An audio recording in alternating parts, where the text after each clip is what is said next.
Welcome to Art and Leisure. My name is Chioma Okpara. So nice knowing you there. This is a half-hour program that celebrates the beautiful parts of Nigeria. Yes, this is a blessed nation. And if you doubt it, I'll just enjoy you to watch the program from the beginning to the end.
Welcome back. You may have heard, and I'm here to confirm that Port Harcourt is UNESCO World Book Capital 2014. That should mean a lot to every Nigerian.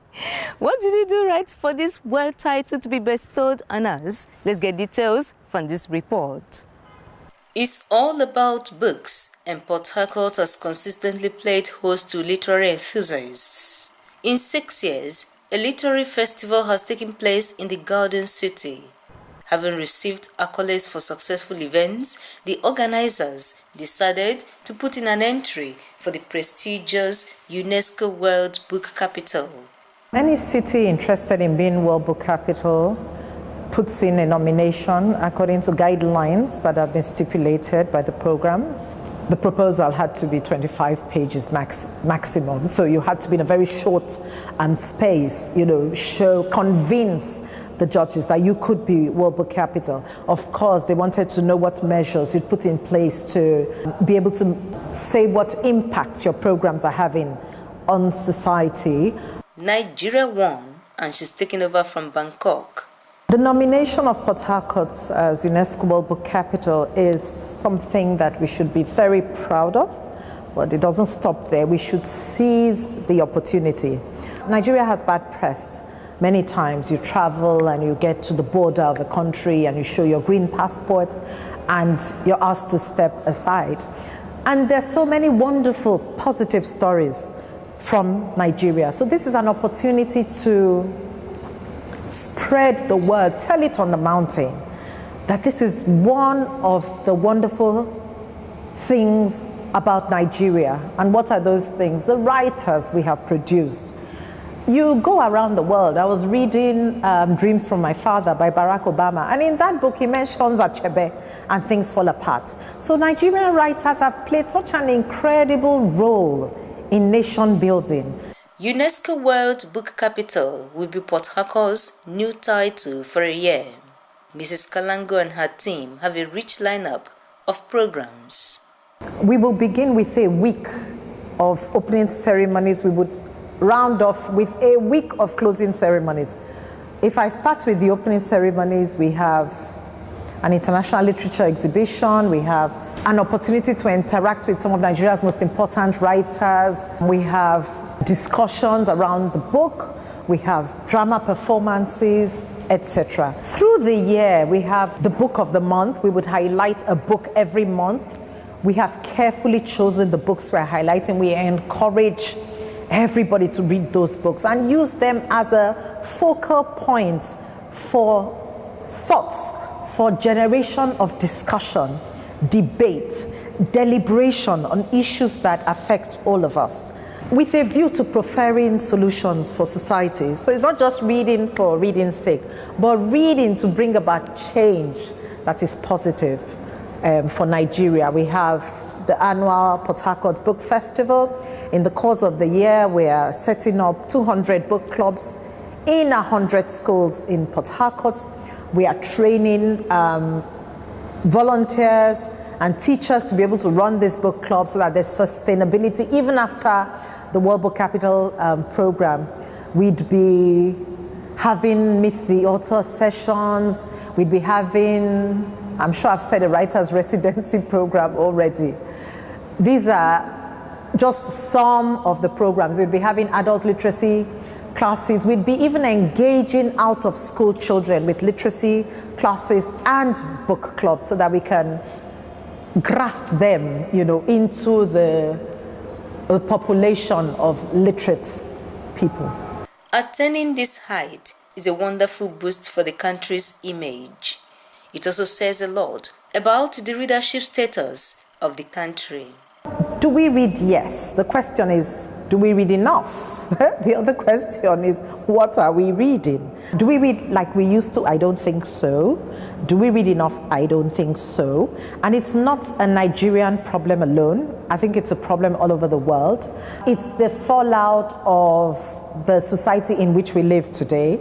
The society that is visual, with all these electronic gadgets and news and the world in your palms. It's very distracting. It is believed that Port Harcourt, being UNESCO World Book Capital for 2014, will impact greatly on the entire citizenry. Yes, the year would always be remembered as a defining moment for the book life of Nigeria, and that is what it will be, a defining moment. But the journey in change that started before that year will continue after that year. The work is from generation to generation. Practitioners believe that a book is a good alternative for children. As a mother, if I say to my children, don't watch TV morning to night, then I have to be ready to show them something else they can do. I have to do something else with them, cook with them, go outside and play badminton with them. So you don't even, when you present alternatives, show them in a lovely book to read. When you present alternatives, you don't even need to focus on the problem anymore because they are engaged otherwise. Though the Garden City is the host, every Nigerian is expected to participate in this one-year event. I want everybody, every citizen of this country to own this project. I want them to see it as a personal victory and therefore a personal challenge. That many times you think if you brought something to Nigeria, it won't succeed. But we should look at it and say this one will succeed and it will be the best World Book Capital ever. We bring different people, bring different things to the table. Some people have the expertise in areas. Come and get in touch and tell us what you can do. Some people have the financial resources. Bring the financial resources. Some people have time, they can volunteer. Port Harcourt, having the title UNESCO World Book Capital 2014, is a landmark achievement. The festival director and her team say it's time to showcase Nigeria's literary credentials.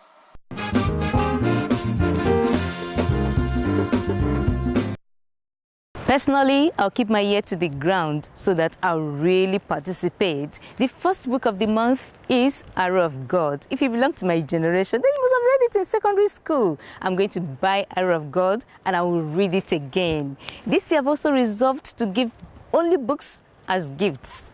Now you know my plans. What are yours? Port Harcourt is UNESCO World Book Capital this year. That's huge. Be part of the celebration. I'll be back in a jiffy.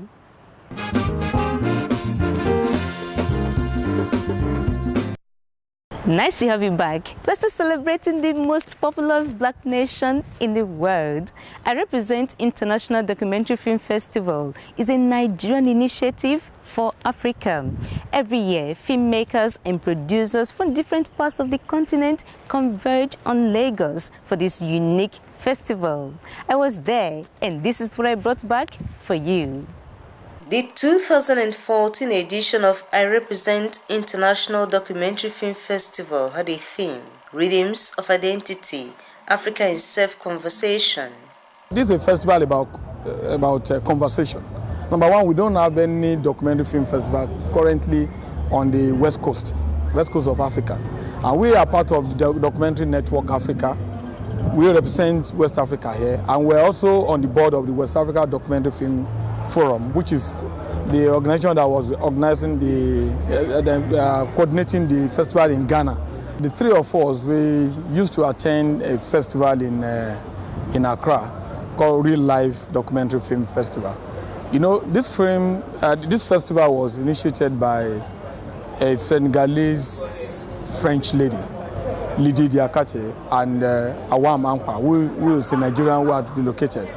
And we noticed that some of the films that were coming, even though we say the festival is located in Africa, but some of the stories were not necessarily relating to Africa, because the filmmakers who submit their films just want to come to Africa and show their films. So we thought, look, we can't be doing a documentary film festival where we're dealing with question of fact and not fiction.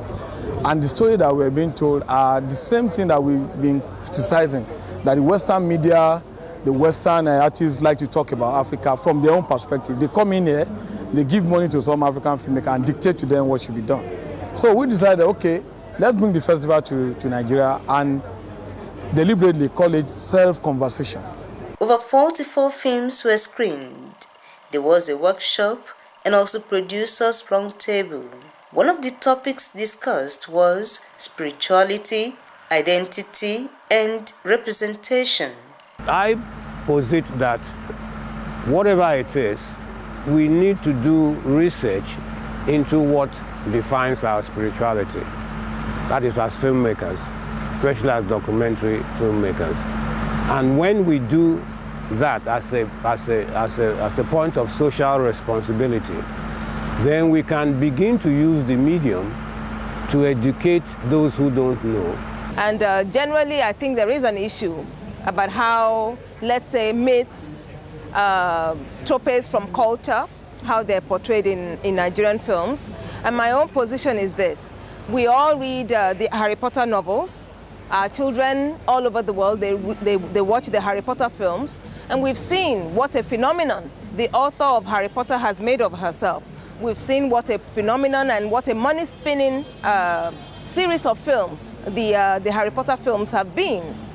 And yet, we don't explore, and maybe when you were younger, when I was younger, definitely I watched Clash of the Titans.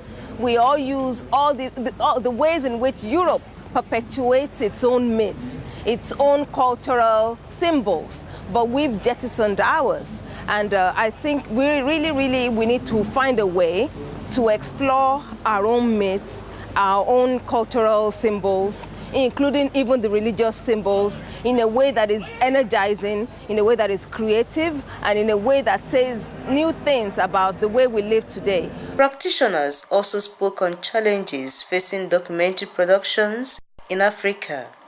We can't make enough noise to say that what would be important for us as people who are training filmmakers would be to see film included in schools as part of school curricula, so that the interest in film as an art can be garnered in young people from when they're at that early age. We've got music in schools, we've got art and craft in school, we've got, you know, training people to be lawyers, engineers. Why are we not training filmmakers? In terms of self-definition of who we are, we're involved in a dialogue right now about identifying who we are. Who are we as Africans? What's our identity as Africans?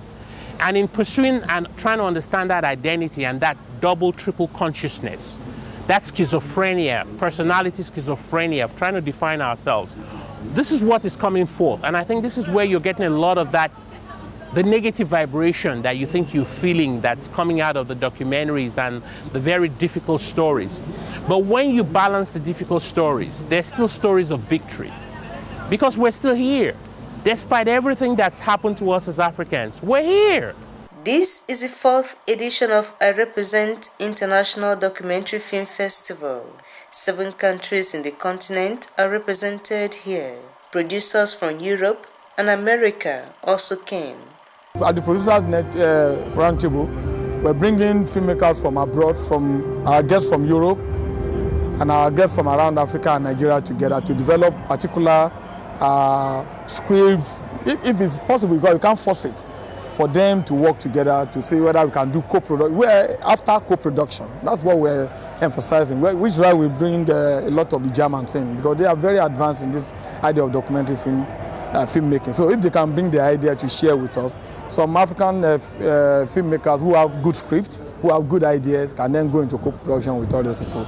So that's the Producers Roundtable. Of course, the general network. Some of them are in Nigeria for the first time. It's my first time in Nigeria and in West Africa at all. It's a wonderful experience of sharing film, of peeking into each other's culture through the medium of film, especially the fact that it's a documentary film festival. What this means is that documentary is about documenting our lives, documenting the way we live, documenting its reality. I Represent International Documentary Film Festival, also known as IREP, has become a yearly event where producers converse, network, and plan on how best Africans can tell their stories.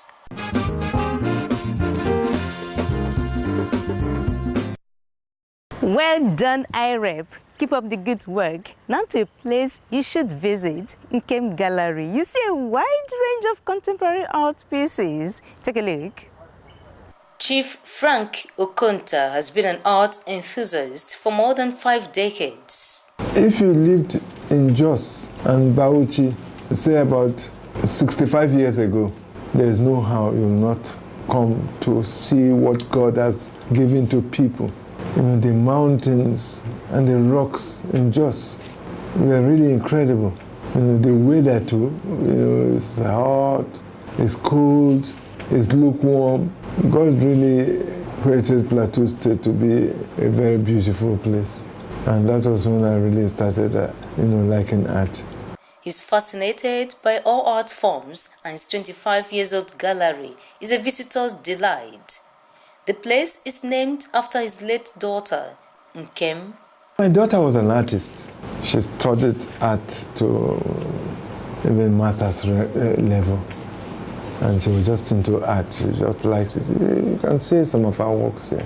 Before Nkem was born, even I've always liked artworks. But I got much more interested when she told me that's what she wanted to study.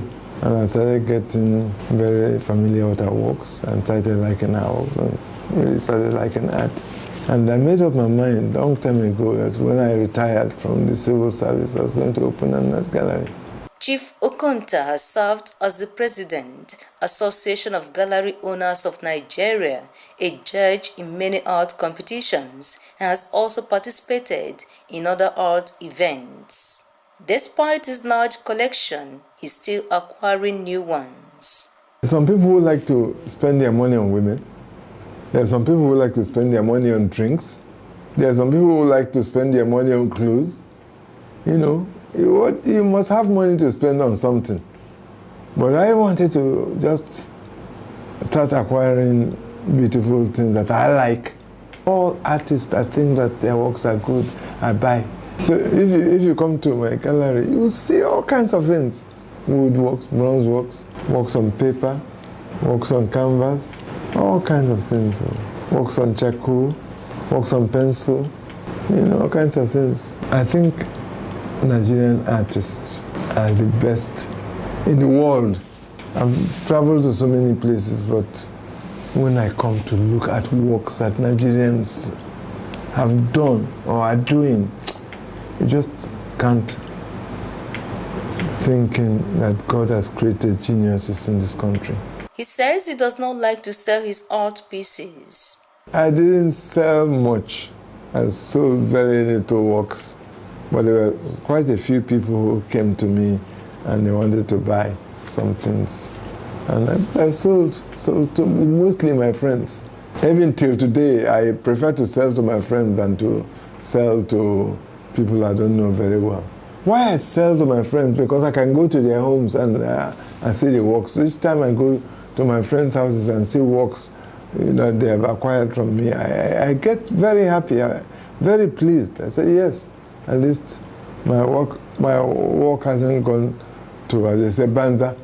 As a retired civil servant, owning a gallery is a dream come true. Sometimes I sit down there and have a look at this work from morning till night. I do the same thing tomorrow. I do it next year. So if I sell the work, I'll be very unhappy. If it was possible, I would move my gallery to my house. I just like to get up and go around and see all these works that I like. I look at art as like I will look at my wife. At least I've been with my wife for nearly 40 years. But every day I am with her. I'm liking her every day. You say, why can't you get bored with her, like the person that you see every day for nearly 40 years? Why can't you get tired? You don't. You see, one thing I like about art, for instance, if I look at this painting that is here today, tomorrow, when I look at the painting, I'll see something extra that I didn't see yesterday. In a year's time, I'll see something peculiar about that same work. He said, it's not the same work. I said, no, you can never finish looking at a painting. It's impossible. Chief Okonta loves his acquisitions and treats them well. When he was about to refurbish his gallery, I had to now look at the wealth of his works to try to put symmetry and geometry and what have you balance to his gallery based on how much insight I had of him as a person, an art dealer and an art lover. Spending hours in Nkem Gallery is a pastime he thoroughly enjoys. To Chief Okonta, art is life.